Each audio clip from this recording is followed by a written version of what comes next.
Novel Emperor 12 Elemen. Bab 61 Burung Api Phoenix. Keesokan harinya pun tiba, Evan dan Silin berjumpa di tempat yang telah ditentukan. Kemudian Silin membawa Evan ke kediamannya untuk bertemu dengan ayah dan kakeknya. Mereka duduk di sebuah taman sambil meminum teh untuk membicarakan tentang kitab Raja Mayat. Aku sudah mendengar dari cucuku bahwa Tuan Muda telah memberi cucuku kitab ilmu Raja Mayat kepadanya, jadi aku ingin mengucapkan banyak terima kasih pada Tuan Muda Evan, kami sungguh berutang budi padamu. Ucap tetua ketiga Hang Lin. Jangan terlalu sungkan seperti itu, aku juga memberikannya secara tidak cuma-cuma. Aku kemari karena ingin memberitahu kepada kalian supaya merahasikan hal ini. Bagaimanapun tubuh fisik Raja Mayat dan kitab ilmu Raja Mayat tergolong ilmu aliran sesat. Kata Evan mengingatkan, kami sudah tahu itu, kami berjanji tidak akan membeberkannya dan akan merahasiakannya. Janji tetua Hang Lin dan Long Qi. Baguslah, jadi bagaimana rencana kalian tentang pelatihan yang akan dijalani oleh Silin? Tanya Evan. Kami belum merencanakan hal itu, mohon Tuan Muda memberikan saran. Pinta tetua Hang Lin. Sebenarnya aku juga tidak ingin Silin melakukan hal-hal yang jahat atau melanggar hukum, jadi kalian harus mendapatkan darah manusia dengan tidak membunuh orang-orang yang tidak berdosa. Atau begini saja gunakanlah mayat dan darah hewan monster spiritual untuk media latihannya, apakah bagus atau tidak untuk Silin itu bergantung dengan kemampuannya. Ucap Evan menyarankan. Mendengar saran itu, tetua Hang Lin dan tetua Long Qi melihat bahwa Evan bukanlah orang yang berpikiran buruk dan dangkal, dan itu membuat tetua Hang Lin dan Long Qi lebih percaya pada Evan. Terima kasih atas saran dari Tuan Muda, kami pasti tidak akan mengecewakanmu. Ucap tetua Long Qi memberi hormat. Tetua tidak usah sungkan, aku hanya melakukan hal kecil saja. Ujar Evan. Kemudian Evan pun beranjak berdiri dan memohon pamit untuk pergi. Dan Evan pun pergi meninggalkan kediaman Silin, dan kembali ke kediaman kakek tua Jing. Beberapa saat kemudian di kediaman kakek tua Jin, tepatnya di dalam kamar Evan. Evan mengeluarkan batu yang sebelumnya dia dapatkan dari gudang harta. Coba kulihat, memang apa keistimewaan dari batu ini hingga menarik perhatian elemen api. Batin Evan merasa heran. Kemudian Evan mencoba menghancurkan batu itu, namun batu itu sangat keras bahkan dengan seluruh kekuatan yang dimiliki Evan sekalipun, tetap tidak bisa menghancurkan batu tersebut.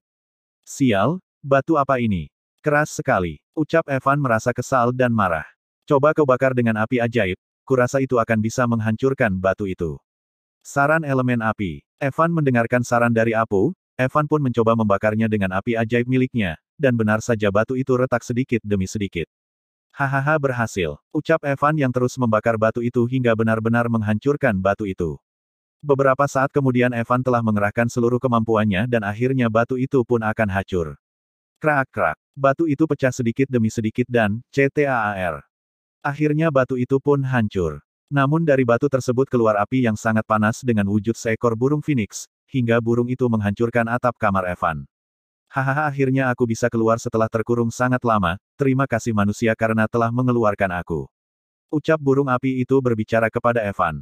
Evan terkejut, ternyata yang berada di dalam batu itu adalah seekor burung phoenix, yaitu salah satu dari 4 lewan kuno legendaris. Namun bagi para elemen, burung phoenix itu masihlah seorang burung phoenix yang belum dewasa. Hahaha ternyata seekor phoenix yang belum dewasa. Ucap elemen api dengan tertawa.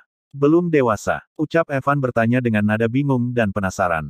Iya, dilihat dari ukurannya dia mungkin masih berumur sekitar 300 tahun, dan umur phoenix dewasa adalah 800 tahun, jadi burung phoenix ini masih belum dewasa, itu bagus untuk menjadikan dia sebagai partner monster spiritualmu. Ujar api menyarankan. Mendengar itu Evan pun mencoba saran para elemen. Wahai Phoenix, karena aku telah mengeluarkan kamu dari batu itu, maka kau harus bersedia mengabdi padaku sebagai balas budimu. Ucap Evan. Mendengar itu, Phoenix mengerutkan dahinya. Walaupun kau telah mengeluarkan aku dari sana, tetapi aku tidak akan pernah menjadi bawahan seorang manusia, apalagi manusia lemah sepertimu. Ucap Phoenix menolak Evan mentah-mentah. Benar saja, dia pasti menolakmu, karena Phoenix itu mempunyai sifat yang sombong dan angkuh, karena dia menolakmu biarkan aku yang bicara padanya. Ucap elemen api. Phoenix, sebenarnya bukan aku yang menginginkan kamu jadi bawahanku, tapi ada seseorang yang memintanya dan dia ingin bicara padamu. Ucap Evan. Kemudian Evan pun mengeluarkan aura spiritualnya hingga membentuk sebuah proyeksi jiwa dari Kaisar Dewa Burung Elemen Api. Sang Phoenix pun terkejut ketika melihat Kaisar Dewa Api ada di hadapannya. Kaisar Dewa. Ucap Sang Phoenix yang tidak percaya. Bab 62 Ulta Evan. Benar?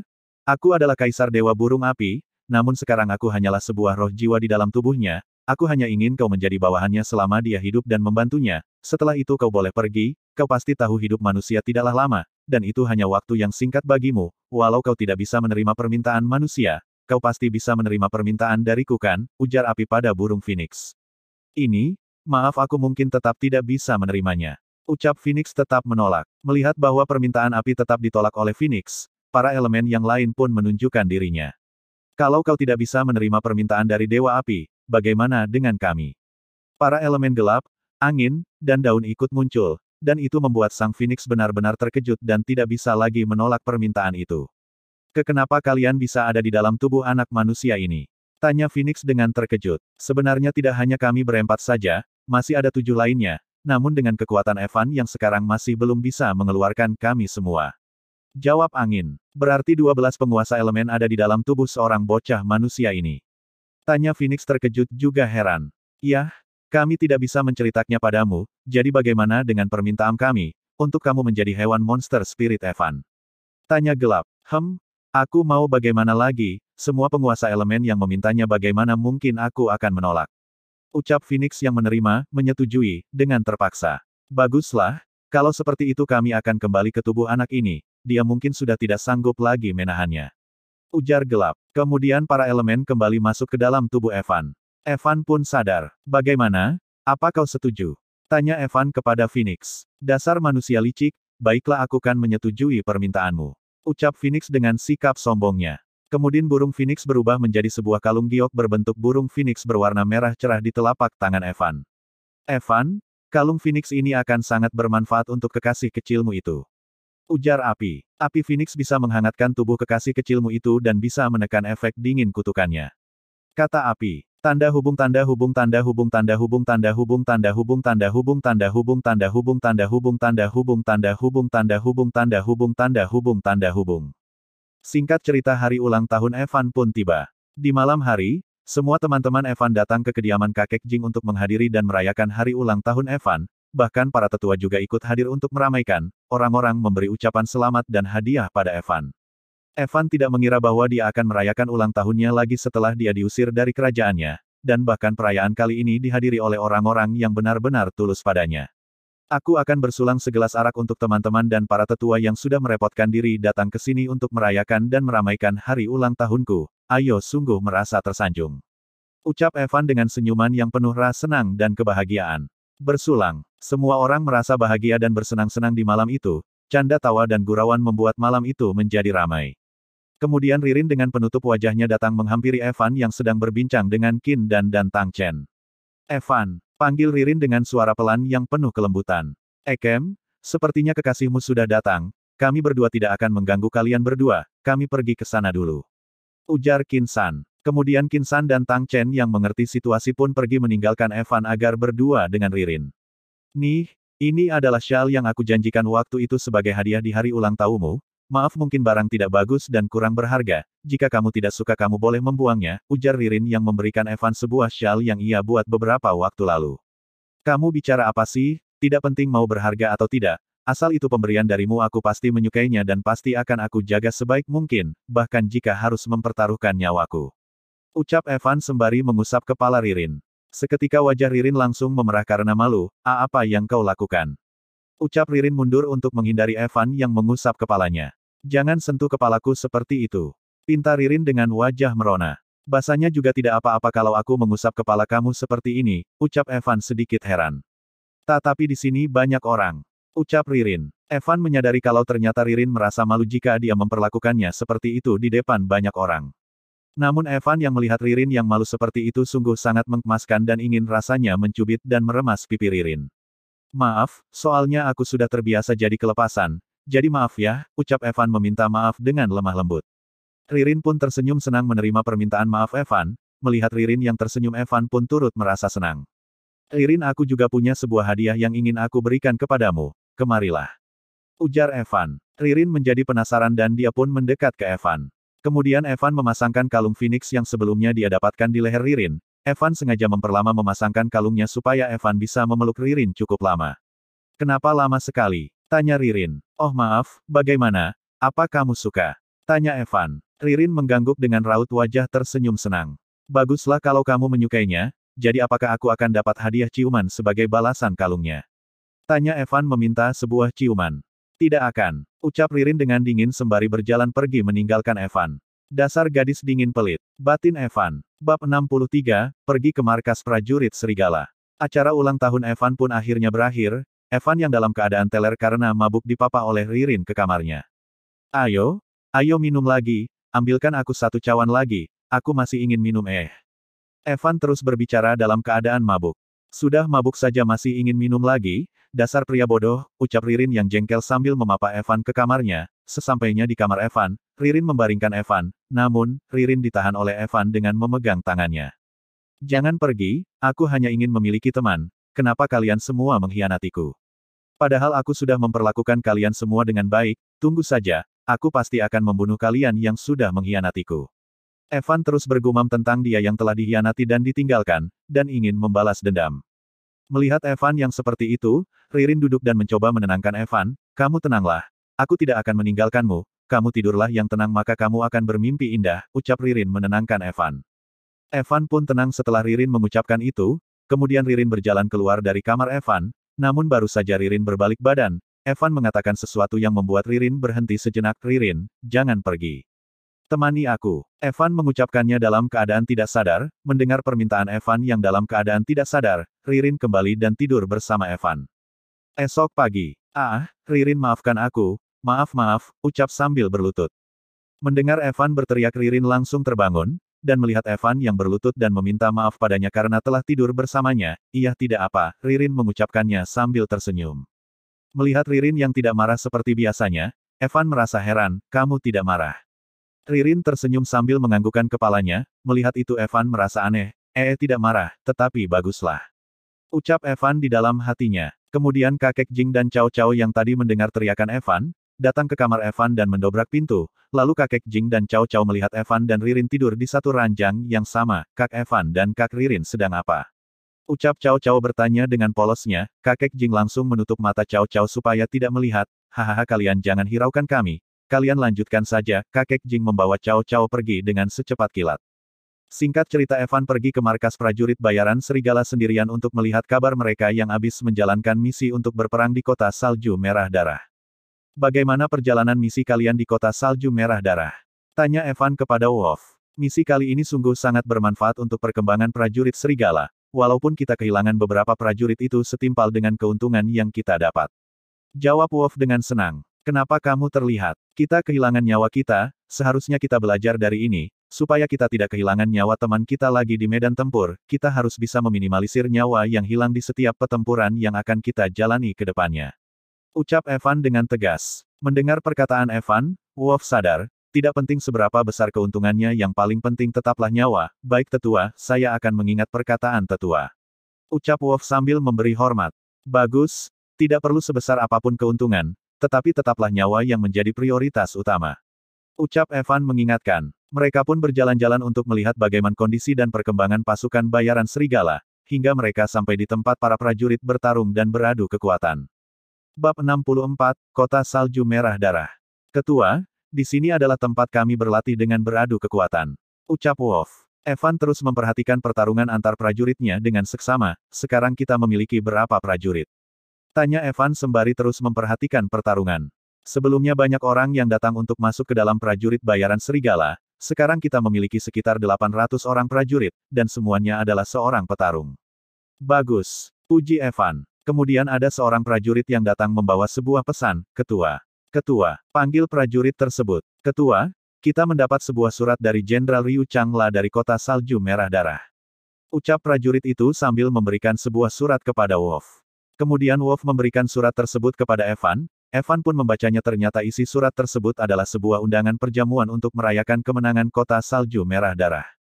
Baiklah, besok kita akan pergi ke kota salju merah darah untuk menghadiri dan merayakan pesta kemenangannya kota salju merah darah. Ucap Evan dengan bersemangat dan lantang. Esok hari pun mereka berangkat ke kota salju merah darah, namun Evan juga mengajak Ririn, dan Evan hanya membawa 6 prajurit saja, yaitu orang-orang terkuat yang ada di prajurit bayaran serigala. Dari mana kalian berasal? Ucap prajurit penjaga gerbang. Kami dari prajurit bayaran serigala datang karena undangan dari jenderal besar kalian untuk menghadiri jamuan. Jawab Evan sambil menunjukkan surat. Mereka pun masuk tanpa halangan, sesuai reputasinya kota salju merah darah adalah kota yang sangat makmur dan berkembang. Untuk menutupi identitas aslinya, Evan menggunakan sebuah topeng berwarna perak. Akhirnya mereka pun sampai ke kediaman Jenderal Besar Ryu Changla, dan sungguh tak terhindari kalau Evan langsung bertemu dengan Rhea di depan kediaman itu. Anda pasti adalah komandan prajurit serigala, ayahku sudah menunggu Anda di dalam. Ucap Rhea kepada Wolf. Maaf Nona Anda salah orang, komandan prajurit serigala adalah dia, saya hanya komandan sementaranya saja.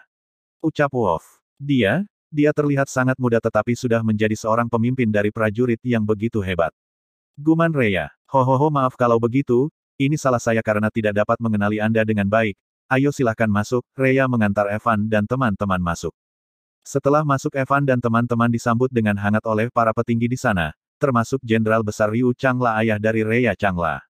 Ayah, komandan dan wakil komandan prajurit bayaran telah tiba. Ucap Rhea. Kemudian dia membisiki ayahnya kalau yang muda itulah komandan aslinya. Hahaha aku sudah mendengar dari Rhea, ternyata komandan prajurit serigala yang tangguh itu adalah seorang anak muda yang begitu berharisma. Ucap Jenderal Besar Ryu menyanjung Evan, petarung tingkat jenderal level 4 elemen es dan api. Aku merasa tersanjung atas pujian Jenderal Besar, aku juga merasa sangat terhormat karena bisa mendapat undangan ke perjamuan ini, ucap Evan. Kalau boleh tahu siapa nama komandan? Tanya Jenderal Besar Ryu. Aku biasa dipanggil sebagai topeng perak. Jawab Evan dengan menyembunyikan identitas aslinya. Kalau begitu ayo kita bersulang. Seru Jenderal Besar Ryu. Baik, kalau begitu aku bersulang untuk Jenderal Besar Ryu. Evan pun mengambil segelas arak. Namun Ririn mencubit pinggang Evan, kau jangan minum terlalu banyak, apakah kau tidak ingat 3 hari lalu? Ucap Ririn melarang Evan. Baiklah aku tidak akan minum terlalu banyak. Maaf tuan-tuan, istri saya melarang untuk minum terlalu banyak hari ini, ucap Evan merasa tidak enak kepada para petinggi di sana. Para petinggi di sana melihat Evan yang sangat penurut kepada kekasihnya merasa lucu, dan mulai tertarik dengan Evan. Ternyata istri tuan sangat perhatian. Sudah tidak apa-apa jangan sungkan. Ucap Jenderal Besar Ryu. Mereka pun merayakan dengan penuh kesenangan dan kegembiraan. Bab 65, Penyerangan Kota Salju Merah Darah. Namun semua kesenangan itu berakhir, saat ada seorang prajurit datang melaporkan kalau kota salju merah darah diserang secara diam-diam oleh musuh. Apa, kota bagian mana yang diserang? Tanya Jenderal Besar Ryu dengan nada tinggi. Kota bagian selatan dan timur Jenderal. Jawab prajurit tersebut. Itu adalah di sana adalah gudang senjata dan tempat persediaan makanan, bagaimana musuh mengetahuinya? Pasti ada pengkhianat. Pikir Jenderal Besar, dia yakin bahwa ada seorang pengkhianat di dalam kota. Maaf kepada semua teman-teman, perjamuan kali ini telah berakhir, ada musuh yang datang menyerang kota salju merah darah, Jenderal Besar Ryu langsung bersiap-siap menuju ke sana. Evan yang melihat itu menawarkan diri untuk membantu, saya bersedia membantu Jenderal Besar mengusir musuh dari kota salju merah darah. Evan mengajukan dirinya. Jenderal Ryu memang sedang membutuhkan orang yang dapat dipercaya untuk membantunya, baik, kalau begitu Komandan Topeng Perak, pergi membantu di bagian selatan, gudang senjata ada di sana. Ririn, kau berada di sini saja, jaga dirimu baik-baik, aku akan segera kembali, Wolf ayo. Ucap Evan sambil mengusap kepala Ririn. Mereka pun berpisah, Evan pergi ke gudang senjata yang berada di kota bagian selatan, sedangkan Jenderal Ryu ke tempat persediaan makanan yang berada di bagian timur kota. Dengan panduan orang kepercayaan Jenderal Ryu, Evan sampai lebih dulu ke gudang senjata, terlihat pertempuran berdarah dengan sangat sengit. Perhatikanlah dengan baik, ini akan menjadi pelajaran untukmu. Evan memerintahkan orangnya untuk diam dan memperhatikan dia yang bertarung. Akhirnya aku mendapat kesempatan untuk menggunakan pedang taring api. Evan maju-maju dengan menggunakan kekuatan elemen kegelapannya. Langkah bayangan pembunuh. Evan menebas setiap orang yang dia lihat dengan mudahnya. Ternyata benar, membunuh adalah cara paling cepat untuk peningkatan petarung kegelapan. Sambil membunuh Evan juga menyerap energi kehidupan orang-orang yang dibunuhnya. Evan yang seperti monster membuat musuh ketakutan, darah-darah bercucuran dari pedang Evan, teriakan musuh menjerit kesakitan menggelegar di kota bagian selatan di malam itu. Para prajurit menelan ludah mereka, tubuh mereka juga ikut gemetar melihat Evan yang sangat kejam dan mengerikan, seperti monster yang haus akan darah manusia. Monster ketua adalah monster, ucap Wolf yang gemetar ketakutan. Semakin lama semakin banyak musuh yang datang menyerang Evan dan tiada habisnya, namun Evan juga semakin bersemangat dan menggila membunuh musuh-musuhnya, datang lagi, karena sudah datang jangan harap bisa pergi. Seru Evan sambil berlari menuju kerumunan musuh. Di sisi lain di bagian timur kota, ternyata penyerangan di bagian timur kota adalah sebuah pengalihan, tidak ada serangan besar dari musuh, melainkan hanya kebakaran kecil. Sial, hal itu membuat geram Jenderal Ryu. Jenderal, saya mendapat laporan kalau penyerangan di kota bagian selatan semakin besar, ucap seorang prajurit. Ternyata tujuan utama mereka adalah gudang senjata. Jika mereka berhasil menguasai gudang senjata, kita tidak akan mampu bertahan di serangan selanjutnya. Serangan ini sungguh direncanakan dengan baik oleh musuh. Komandan Topeng Perak ada di sana. Aku harap Topeng Perak mampu bertahan dari serangan musuh. Aku harus segera ke sana untuk membantunya. Jenderal Ryu langsung bergegas pergi menuju ke bagian selatan kota dengan membawa rombongan prajurit menuju ke sana. Namun setelah mereka tiba, mereka dikejutkan dengan banyak sekali mayat musuh yang bergelimpangan di tanah, dan tidak memiliki energi kehidupan lagi di tubuhnya. Selamat menikmati novel di Suara Novel. Sebelum lanjut ke selanjutnya, jangan lupa klik like dan subscribe-nya ya kawan. Dan jika kamu menemukan kesalahan seperti tautan rusak, konten non-standar, dan lain-lain, harap segera beritahu Suara Novel agar kami dapat memperbaikinya sesegera mungkin. Oke, gas lagi Gan. Bab 66. Membangkitkan elemen ke-6, petir biru. Jenderal Ryu menghampiri Wolf dan kelompok orang yang hanya berdiri diam di sana. Kenapa kalian diam saja di sini? Di mana komandan kalian? Komandan kami sedang bertarung dengan musuh. Kami ingin membantunya tapi dia menyuruh kami diam di sini dan memperhatikan. Ucap Wolf menjawab. Mendengar itu Jenderal Ryu langsung membawa rombongannya untuk membantu Evan, dan benar saja, saat mereka sampai mereka melihat Evan baik-baik saja, malah terlihat dia yang begitu bersemangat membunuh musuh-musuhnya. Namun Jenderal Ryu jadi mengetahui kalau Evan adalah seorang petarung kegelapan. Jenderal Ryu langsung memerintahkan prajuritnya membantu Evan menyerang musuh. Pertarungan di dalam kota berlangsung sampai pagi tiba. Di atas tumpukan mayat Evan duduk bersila, dan menyerap semua kekuatan energi spiritual dan kehidupan dari mayat-mayat tersebut. Jenderal Ryu yang melihat itu membiarkannya. Seorang prajurit ada yang ingin menyerang Evan namun dihalangi oleh Jenderal Ryu. Kenapa Jenderal besar menghalangiku? Dia itu adalah seorang petarung kegelapan yang menyerap energi kehidupan sebagai daya kultivasinya, dan itu dilarang oleh kerajaan. Ucap prajurit tersebut. Tapi aku lihat dia adalah orang baik, yang hanya menyerap mayat dari para musuh, jadi untuk apa kita membunuhnya? Jenderal Ryu terus menghalangi prajurit tersebut. Tapi jenderal itu dilarang oleh kerajaan. Prajurit tersebut terus membantah Jenderal Ryu. Kau akan mendengarkan perintah-perintahku atau kerajaan? Tegas Jenderal Ryu. Tentu saja Jenderal Ryu, maaf atas kelancangan saya. Prajurit tersebut pun mundur mendengar ucapan Jenderal Ryu. Setelah menyerap semua mayat tersebut, Evan langsung naik tingkat ke ahli silat level 9, dia pun bangkit berdiri. Namun tiba-tiba dia merasakan rasa sakit yang luar biasa dari belakang punggungnya, seperti sebuah sengatan listrik. Ah! Teriak Evan menjerit kesakitan sambil mengeluarkan kekuatan energi petir dari tubuhnya. Petir itu meledak-ledak dan menyambar semua yang ada di sekitarnya. Penjara es. Jenderal Ryu membuat sebuah penghalang es untuk mengurung Evan agar sambaran petirnya tidak melukai orang-orang yang ada di sekitarnya. Beberapa saat kemudian, petir yang keluar dari tubuh Evan pun berhenti, dan Jenderal Ryu menghilangkan penghalang esnya. Baju Evan rusak akibat petir yang keluar dari tubuhnya. Evan berdiri sempoyongan dan ketika akan jatuh pingsan Jenderal Ryu menangkapnya. Namun topeng perak yang dipakai Evan terlepas dari wajahnya. Jenderal Ryu langsung mengenali Evan setelah melihat wajahnya. Jenderal Ryu langsung menarik topeng perak Evan dan memasangkannya kembali ke wajah Evan. Kemudian Jenderal Ryu membopong Evan kembali ke kediamannya. Kamar tempat Evan dirawat. Evan yang pingsan akhirnya siuman, sepunggungku rasanya sakit sekali. Evan mencoba bangkit dari tempat tidur, kemudian Evan mencoba menggerakkan tangannya dan muncul sebuah petir dari telapak tangannya. Aha, benar saja, aku sudah membangkitkan elemen ke-6 aku, dan itu adalah elemen petir. Evan langsung merasa senang, ternyata dia tanpa sengaja telah membangkitkan elemen baru, yaitu elemen petir. Tidak lama kemudian Ririn datang dan dia melihat Evan yang sudah siuman. Kamu sudah siuman? Kau semalam pingsan dan dibopong pulang oleh Jenderal Ryu. Ririn merasa senang melihat Evan yang sudah sadar. Aku punya kabar baik untukmu, semalam aku pingsan adalah efek karena aku membangkitkan elemen ke-6ku, yaitu elemen petir. Ucap Evan memberitahu Ririn, namun itu tidak membuat Ririn terkejut dan bersikap biasa-biasa saja. Sudah, jangan cerita lagi. Kamu sebaiknya mandi, kau sudah pingsan seharian penuh dan kamu belum mandi setelah bertempur, dan itu sangat bau amis. Ucap Ririn sambil berbalik pergi.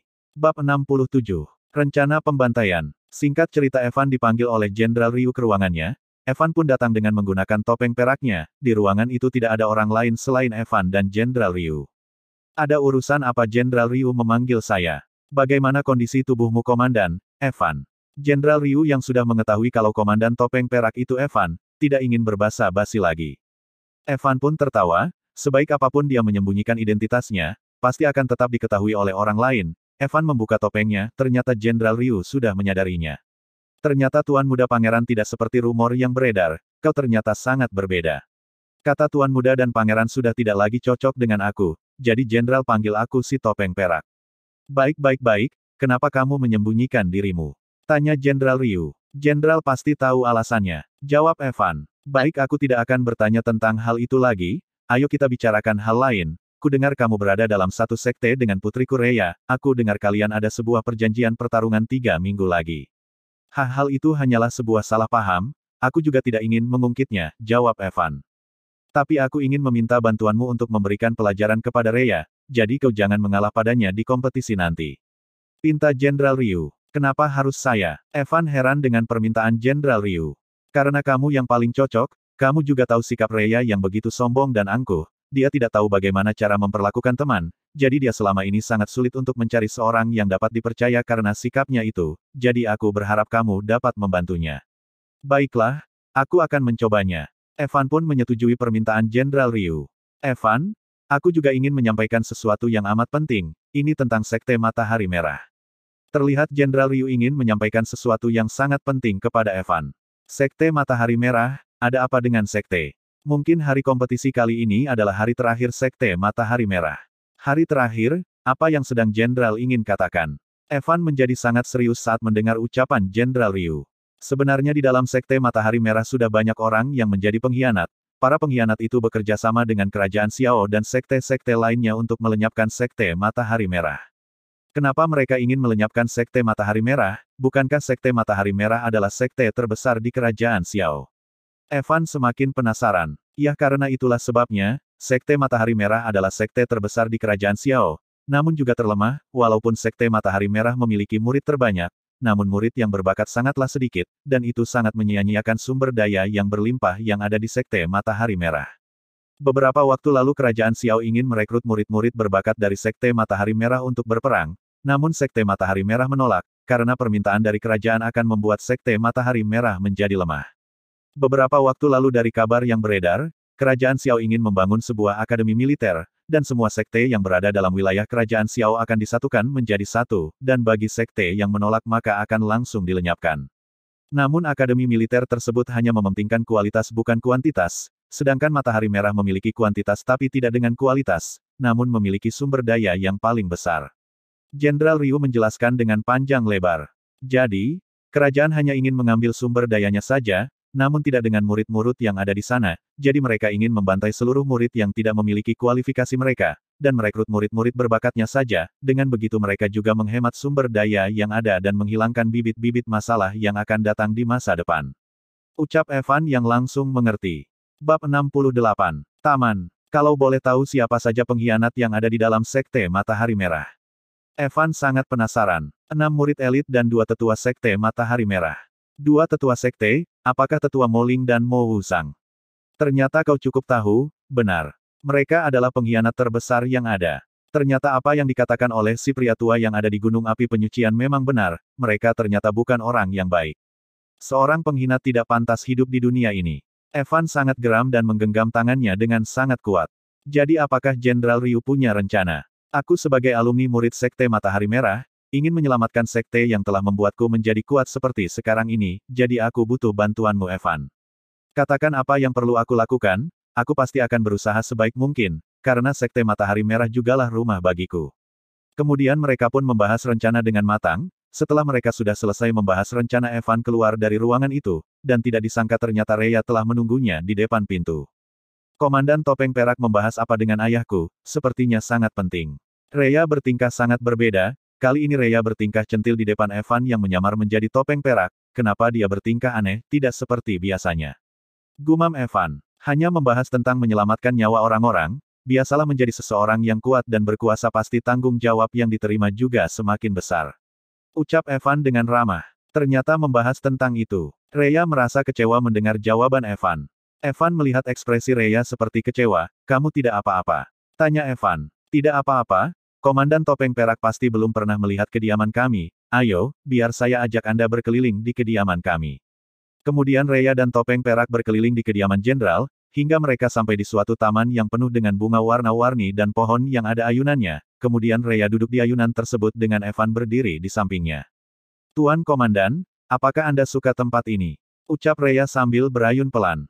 Suka? Tempat ini indah sekali, penuh dengan bunga yang cantik. Ini adalah tempat favorit aku dan ibuku sewaktu aku kecil. Itu sangat tidak cocok dengan karaktermu. Di dalam hati Evan sama sekali tidak percaya.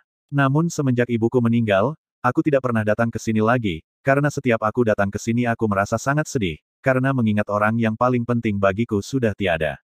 Aku turut berduka atas kematian Nyonya Jenderal. Namun sekarang sudah berbeda, aku telah menemukan sosok pria pengganti posisi ibuku di hatiku, jadi aku tidak akan sedih lagi saat aku datang ke sini. Pasti pria itu sangat tampan dan hebat hingga bisa berada di dalam hati seorang Nona Rhea. Yah, tapi aku tidak tahu, apakah dia juga merasakan hal serupa seperti aku atau tidak. Aku mencintainya tapi mungkin dia tidak. Bimbang Rhea, kenapa tidak kan belum dicoba? Tapi kami baru saja bertemu 3 hari lalu, aku tidak yakin dia menyukaiku atau tidak, dan dia juga terlihat sangat misterius. Aku takut jika dia menolak aku. Rhea terus bimbang dan ragu untuk menyampaikan isi hatinya. 3 hari lalu, Nona Rhea jatuh cinta pada pandangan pertama, huahahaha. Evan terus tertawa mendengar itu. Tuh kan Tuan Komandan menertawai aku jadi malu, kalau tahu begini aku tidak mau bicara padamu. Rhea jadi kesal ditertawai oleh Evan. Bab 69. Berciuman. Huahahaha aduh sakit sekali perut hahaha, Evan tidak kunjung berhenti tertawa dan itu membuat Rhea semakin kesal. Rhea bangkit dari ayunan dan memukul dan mengejar Evan, mereka pun melakukan kejar-kejaran di bawah pohon. Evan yang terus tertawa tidak memperhatikan langkahnya, hingga membuat dia tersandung dan membuat dia dan Rhea terjatuh. Rhea terjatuh di atas tubuh Evan. Evan memandang wajah Rhea sejenak. Rhea ternyata cukup cantik jika dia seperti ini. Rhea yang berada di atas Evan merasa senang bisa memandang Evan dengan jarak yang sangat dekat. Dengan posisi seperti itu, Rhea merasa momen ini sangatlah cocok untuknya mengungkapkan perasaannya. Rhea mendekatkan wajahnya, dekat dan semakin dekat hingga ujung hidung mereka bersentuhan. Rhea mendekatkan bibirnya ke bibir Evan. Evan sempat hampir terpancing namun dia sadar seketika dan mendorong Rhea. Maaf Nona, saya rasa ini kurang pantas. Tolak Evan mendorong Rhea. Kenapa? Tadi kaulah yang menyuruh aku mengungkapkan perasaanku. Aku menyukaimu.